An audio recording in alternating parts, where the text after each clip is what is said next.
વડીલો શું છે કે આપણે ઘરમાં શું છે એ કોઈ ખબર જ નથી. બસ એક મોબાઈલ જ એની જિંદગી થઈ ગઈ છે. મોબાઈલ છોકરાને અત્યારે આજના યુગ પ્રમાણે થોડી ઘણી આ ગેજેટની જરૂર છે, પણ એકચ્યુઅલી જે આખો દિવસ મમ્મીને એ લોકો આપી દે છે એ વાત ખોટી છે કે બાળકને એના સિવાય બીજું કોઈ દેખાતું જ નથી. કોઈ બી હોય જે પહેલાં આપણે નાના હતા અને જે ગાર્ડનમાં રમતા કરતા બધે આપણી જે જૂની રમતો છે, કબડ્ડી છે, વોલીબોલ, ફૂટબોલ રમવાનું, રેકેટ, એ બધું વયું ગયું છે એમ.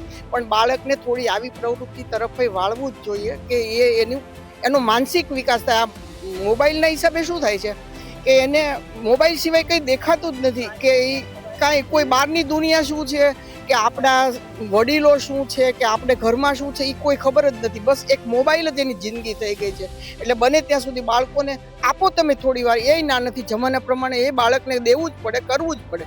પણ થોડું આ બધી પ્રવૃત્તિમાં બાળકને થોડુંક શીખવાડો તમે કે મોબાઈલથી થોડા એ દૂર રહી શકે એમ.